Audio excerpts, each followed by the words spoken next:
Hey guys, how's it going? This is a video. I'm Excoundrel. Forgot to introduce myself. I'm Excoundrel. This is a video talking about the best composition for climbing ranks in the meta right now, and I can say this with absolute certainty because it is a composition that can work when it's being contested. It's a composition with flexible carries, and it's a composition that can be very flexible on itemization.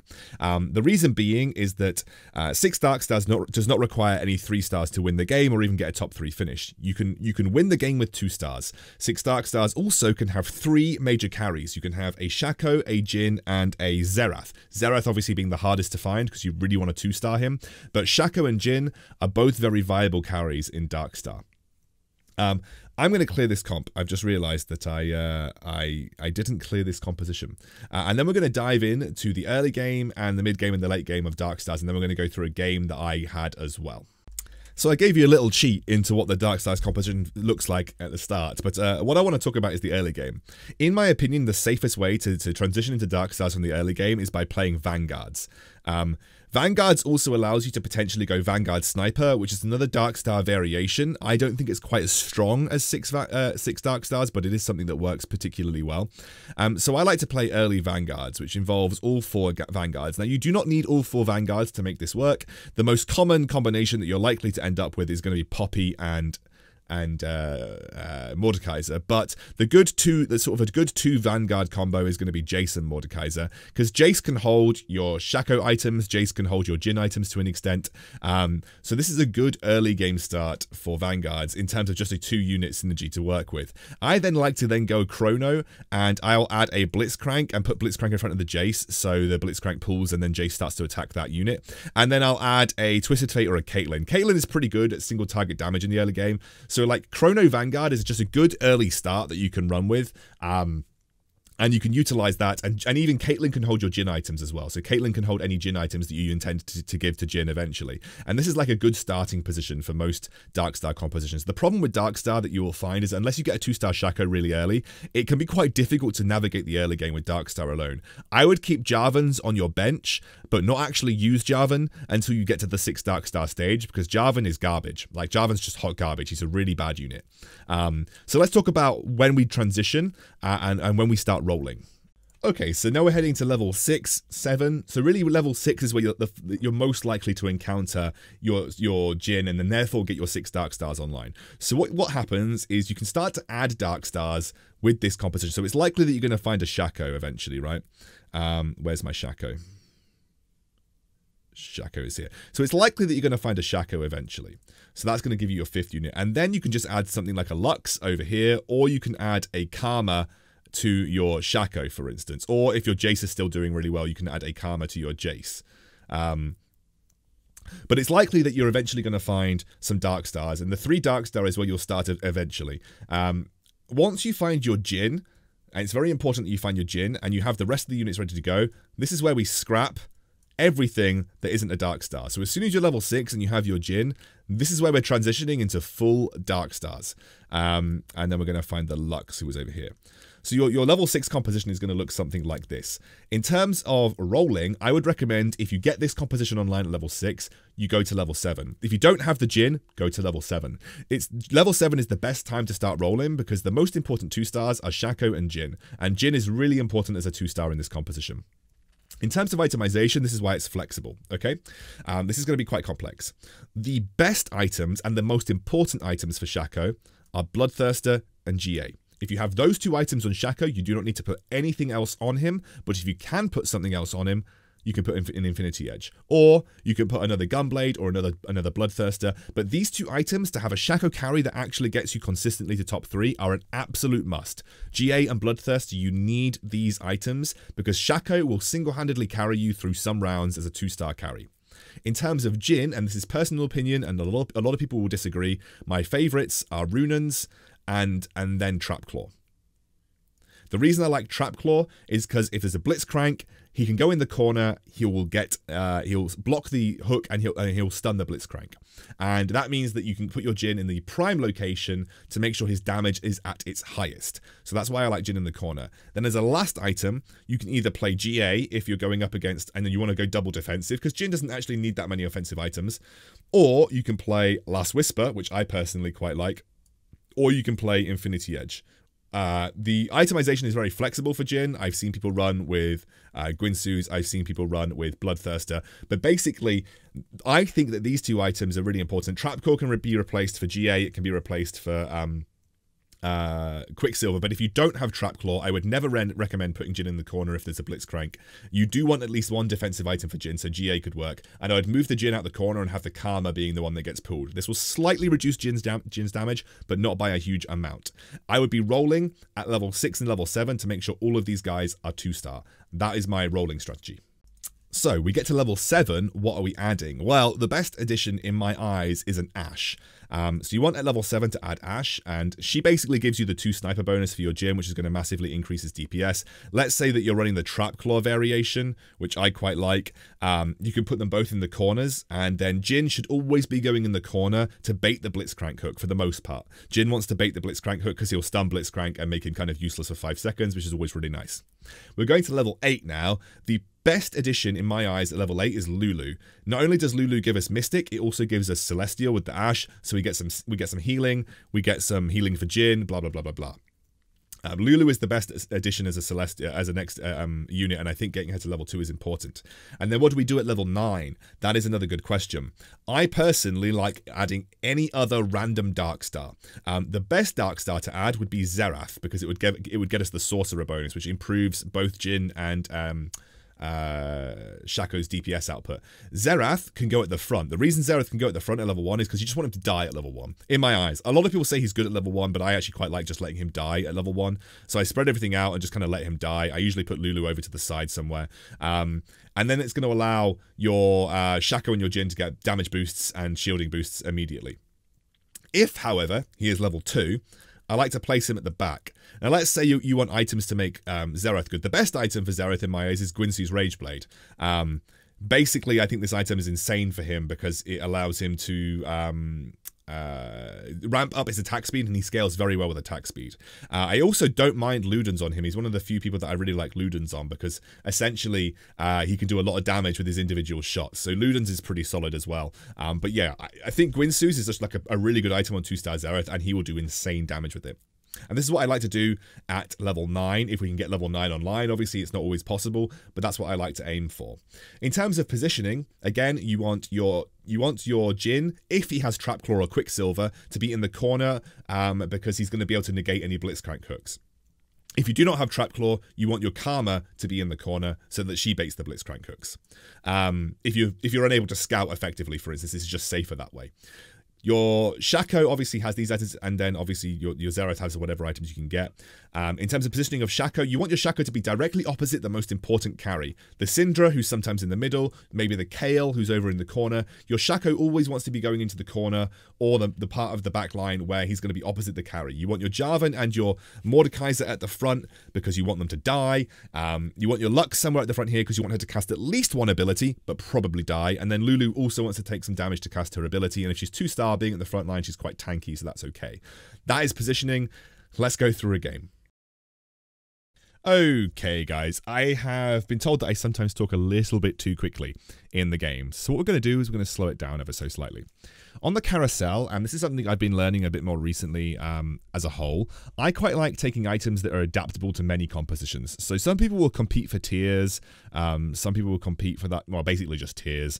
I like to go for things like Chain Vest, because Chain Vest can work in lots of different compositions, and it's actually a pretty good item overall. So I like to go for Chain Vest on the carousel. It's very rarely super contested. The other one that I would consider is Negatron Cloak, and it means I'm likely to get a very adaptable item set just based off the carousel.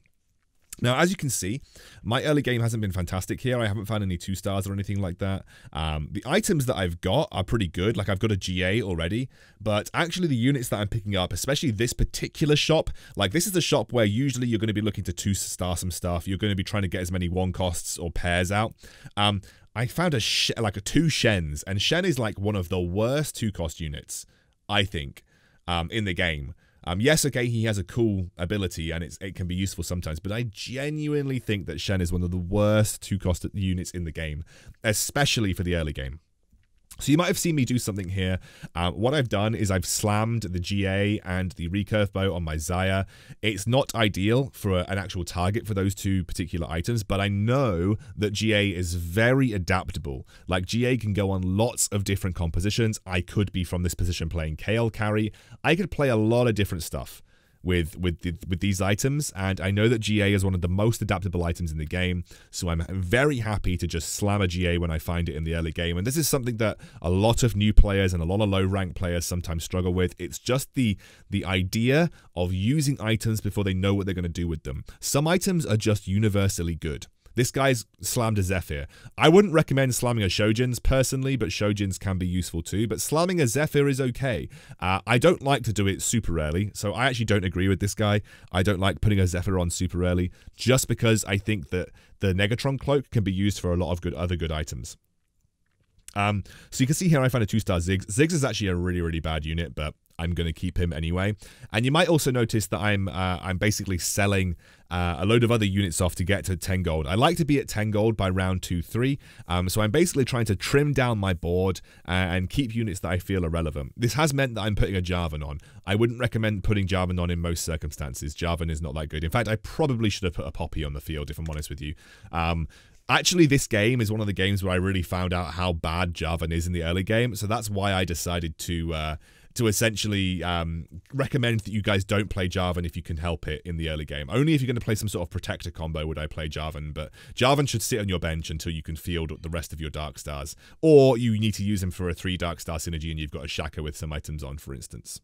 So this is why I quite like going over my games with you guys so we can assess my mistakes as well, because I actually quite enjoy essentially seeing what I've done wrong as well, so that I can recommend that you guys don't do it. Because the one thing that I've got going here is I've got a Karma on the field. Now, Karma is not a bad unit, don't get me wrong, but usually you have to pair Karma with someone strong to make use of her shield, which increases attack speed. Now, if I had a 2-star Xayah, that probably wouldn't be too bad. Like, I would actually be able to make use of that a bit more effectively than with my 1-star Xayah.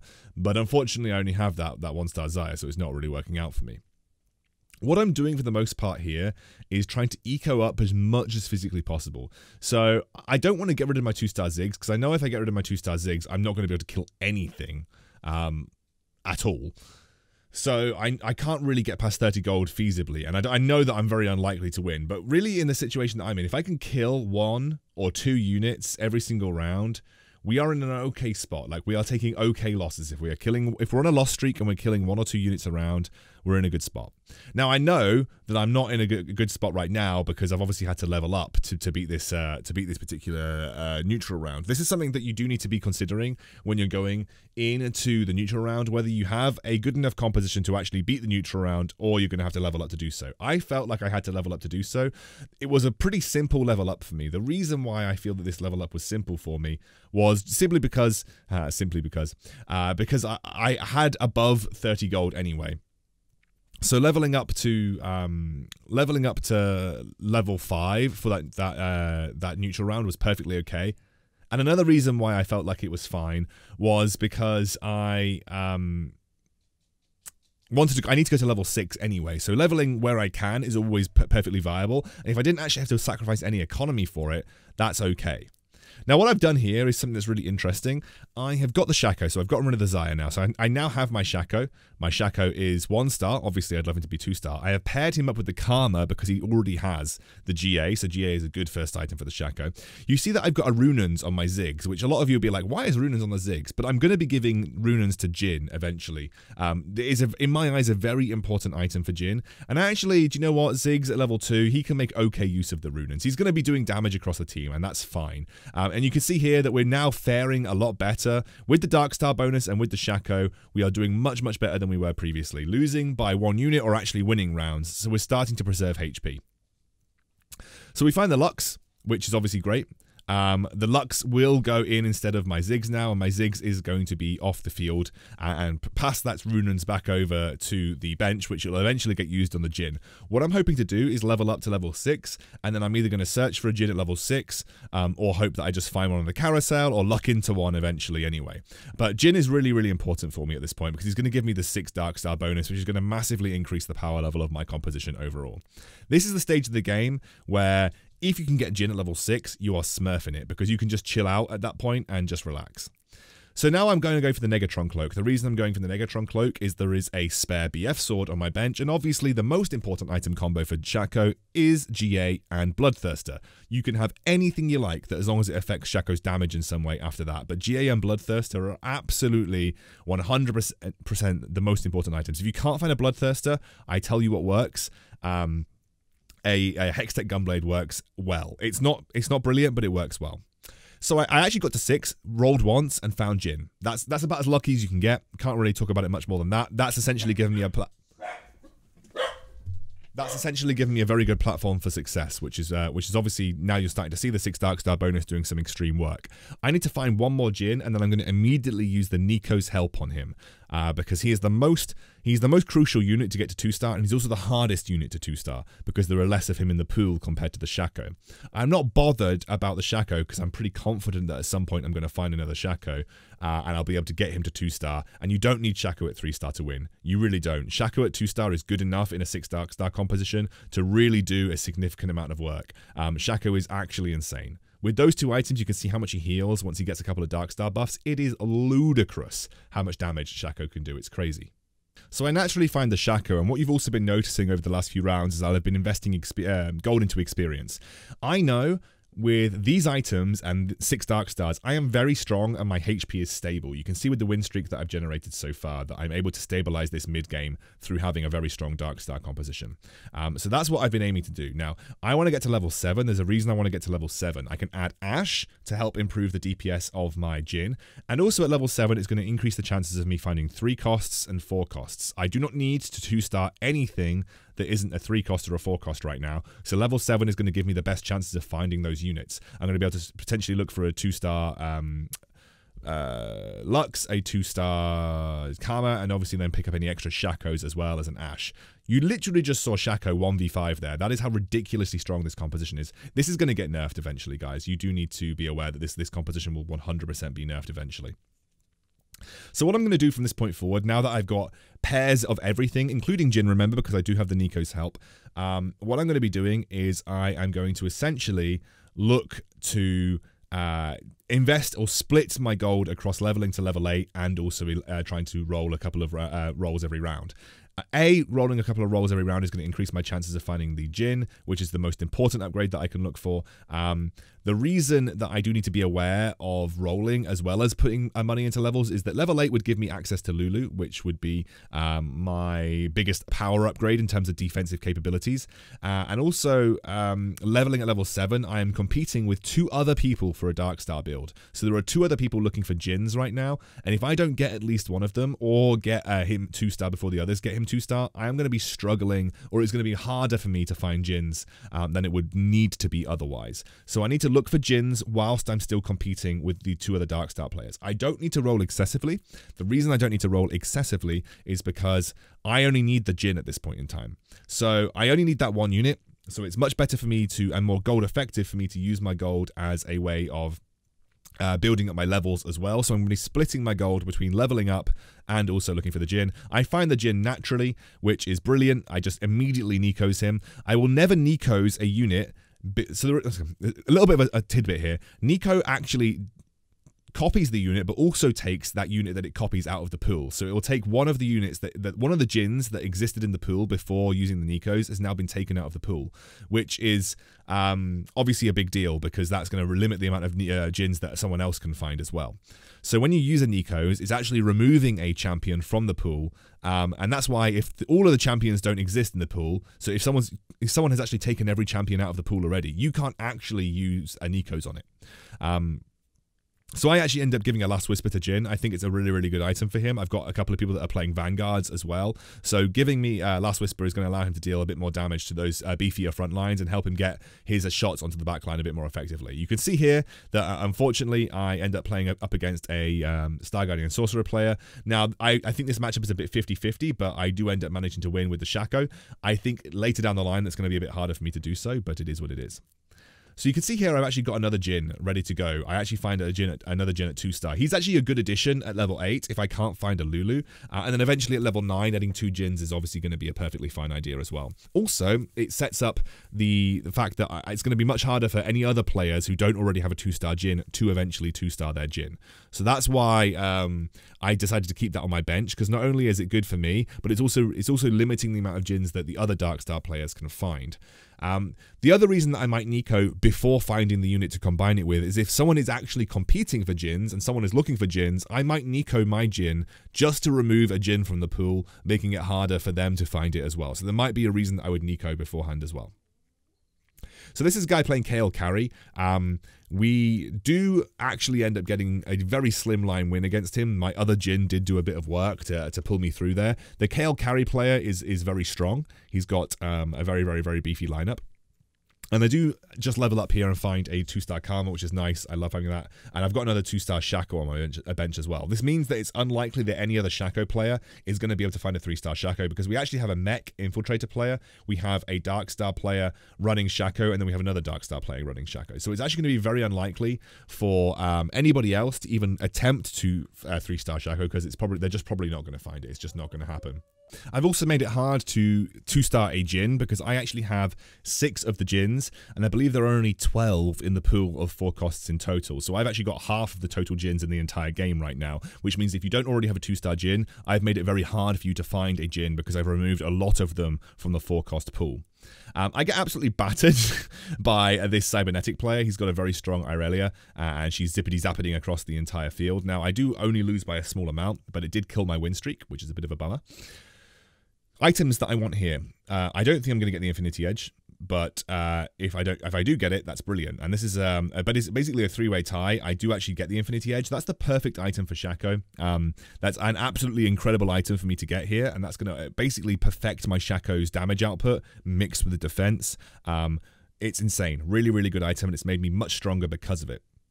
I find 2 extra Jhins, and there's my 3-star Jhin. So I rolled a little bit on 8 just to find those Jhins. I get very lucky and find them, and I throw in another Shaco. Now, I'm looking for a Lulu at this point in time. I also would like to go to level 9. So what you've been noticing is I've actually been putting some levels into getting towards level 9, because at level 9 I can then freely roll for Xeraths and for Shacos. But yeah, the 3-star Jhin massively boosts my potential, and I knock out the other Darkstar player here.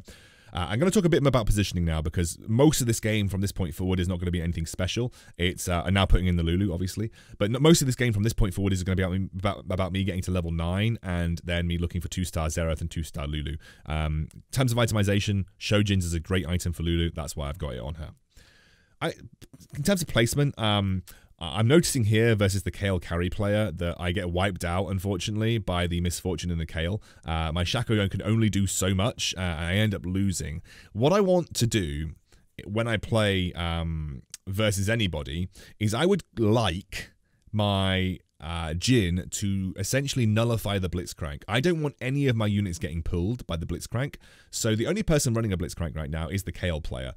So me putting the Jhin opposite the Blitzcrank with the Trap Claw is going to mean I'm going to nullify the the Kayle player in this particular instance. Now we level up to level 9. We position Xerath at the front. Why am I positioning Xerath at the front, you say? The reason I'm positioning Xerath at the front is because I would like him to die at level 1. The most important, he's not particularly strong at level 1, so I would quite like him to actually just die. And the reason I want him to die is because it's just going to transfer a Darkstar buff over to my more important units like my 3-star Jhin and my Shaco. And you can see here that I managed to beat that Irelia player pretty convincingly this time round, because again I'm just adding more Darkstars to the field. Now I'm going to lock this this Xerath. I don't feel like I'm going to go out at 45 HP. If I felt like I was close to going out, what I'd do is I'd sell the 1-star Shaco on my bench and immediately buy the Xerath. But I don't feel like I'm close to going out, so I'm just going to chill and kind of let this round go through. Something that you're seeing here is this is a pretty hard matchup for Darkstars. It can go 50-50 depending on who the Syndra decides to target based on the sort of the percentage HP. That Syndra has got double Seraphs, and I think it was a Chalice, so he's essentially got constant casting. Now what I've seen here is this guy has swapped his Kayle and his Blitzcrank or his composition over to the other side. I'd actually quite like my Jhin to be on the opposite side to the Kayle. The reason being is I want my Shaco to jump to the back line and actually start doing work. And I want my Jhin to be able to freely fire without being immediately targeted by the Kayle, because the Kayle's not going to immediately target my Jhin if he's on the opposite side of the field. So that's why I put my Jhin there. I wanted my Jhin to be as far away from the Kayle as physically possible, and that's why I did that. And I also wanted my Shaco to jump into the back line and start dealing with some of the backline units of the Kayle composition. Why did I go for Trap Claw? Well, I'm going to sell the Shaco and buy the 2-star Lulu.